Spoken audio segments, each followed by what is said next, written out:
Hello viewers, আসসালামু আলাইকুম। কেমন আছেন সবাই? তো আশা করি ভালোই আছেন। আলহামদুলিল্লাহ আমিও ভালো আছি।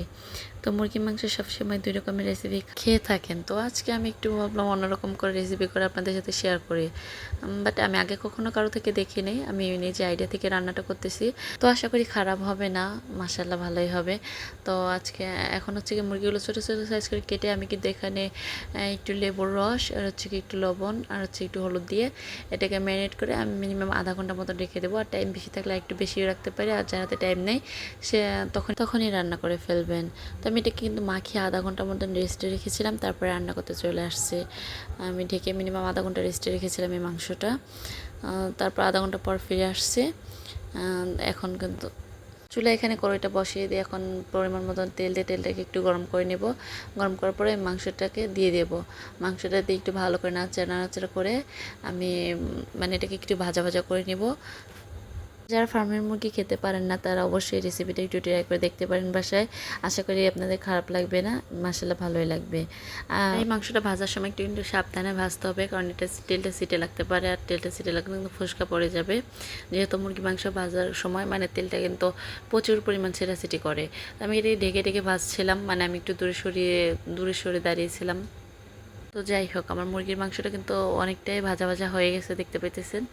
প্রথমত রান্নাবান্না কিছুই পারতাম না, এখন রান্নাবান্না করতে করতে যে কত কিছু শিখে গেছি, মানে নিজে আইডিয়া থেকে যে কত কিছু রান্না করতে পারি, মানে নিজেকে নিজে দেখলে আমার মানে ভাবতেই কেমন যেন লাগে। তো এখন হচ্ছে কি একটু আদা বাটা, একটু রসুন পেঁয়াজ বাটা এখানে দিয়ে ভালো করে একটু ভাজা ভাজা করে নেবো। কাঁচা মশলাটা একটু ভেজে নেব। আর এখানে আমি একটু লাউ কুচিয়ে রেখেছিলাম আর আলু কুচিয়ে রেখেছিলাম, এগুলো কিন্তু ছোটো ছোটো করে স্লাইস করে কেটেছি, যাতে এটার সাথে একদম ম্যাশ হয়ে যায়, মানে একদম মিশে যায়। এটার মতন একটু সাইজ করে কেটেছিলাম। এখানে একটু হলুদের গুঁড়া মিক্সড করে দেবো, এটা দিয়ে একটু মরিচ করে মিক্সড করে দেবো, এটাতে ভালো করে নাড়াচাড়া করে নেব। আর যেহেতু আমি মাংসের সাথে একটু লবণটা দিয়ে রেখেছিলাম, আমি কিন্তু পরিমাণ মেপে লবণ মানে যার আন্দাজ বুঝে লবণটা দিতে হবে। যে আমি তো এখন একটু কাঁচা লঙ্কা কুচিয়ে রেখেছিলাম, সেটা দিয়ে দিলাম। একটু ঢেকে ঢেকে রান্না করব প্রায় 5 মিনিট পরে। আমি কিন্তু ঢাকনা টোস্ট করছিলাম। এইভাবে একটু পরপর নাড়াচাড়া করে কিন্তু রান্নাটা করতে হবে। বাসায় টমেটো ছিল না, টমেটো থাকলে যে রান্নাটা আরও দারুণ হইতো না, মানে বলার বাহিরে। আর এখন একটু পানি দিয়ে দিয়েছিলাম, পানি দেওয়ার পর বলক আসার পরে হচ্ছে কিছু গরম মশলার গুঁড়ো আর হচ্ছে কি একটু জিরার গুঁড়ো দিয়ে এটাকে আবার একটু ঢেকে রান্না করেছিলাম। আর এখন হচ্ছে কি আমার প্রধান আইটেম হচ্ছে পেঁয়াজ এই রান্নার। এখন হচ্ছে কি রান্নাটা যখন শেষের দিক হয়ে আসছে, তখন হচ্ছে কি পেঁয়াজগুলো দেখেন কত কিপ কিপ করে, মানে গোল গোল কিপ কিপ করে কেটে রেখেছিলাম।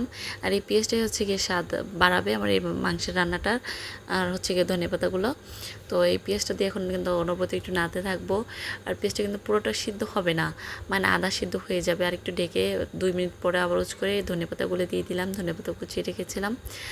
তো এটার প্রধান রান্নার মূল উদ্দেশ্য হচ্ছে পেঁয়াজগুলো, মানে যখন আপনি হচ্ছে রান্নাটা করবেন পেঁয়াজগুলো এভাবে দিয়ে রান্না করবেন, দেখবেন খেতে তো টেস্ট, মানে আপনার খাবারের সাথে সাথে যখন পেঁয়াজটা দাঁতের নিচে পড়বে, মানে কচকচে একটা ভাব থাকবে, মানে খেতে অসাধারণ। আর আপনার এটা কিন্তু রুটির সাথে, ভাতের সাথে, মানে যে কোনো কিছুর সাথে আপনার খাইতে হবে, খিচুড়ির সাথে, নান রুটি, হচ্ছে গরম ভাত, ঠান্ডা ভাত, মানে সব কিছুর সাথেই যায় এই রান্নাটা। তো দেখেন কালারটা কি সুন্দর আসছে না। আর হচ্ছে কি আমার রান্নাটা কিন্তু হয়ে গেছে, এখন নামাই নেব। এর সাথে যদি একটু টমেটো হইতো, মানে রান্নাটা যে কি দারুণ হইতো, মানে বলে বোঝানোর মতো না। বাসায় টমেটো ছিল না, দোকানেও কিনতে পাইনি।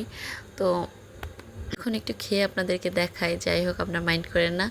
মানে যখন একটু ভাতের সাথে একটু মাংস যাবে আর একটু পেঁয়াজ যাবে, পেঁয়াজ কুচিটা যখন দাঁতের নিচে যায় কচকচ করবে, মানে রান্নাটা যে কি অসাধারণ হয়েছিল, মানে বলে বোঝাইতে পারবো না।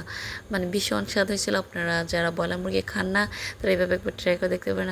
আশা করি ভালো লাগবে। তো আল্লাহ হাফেজ, সবাই ভালো থাকবেন, সুস্থ থাকবেন।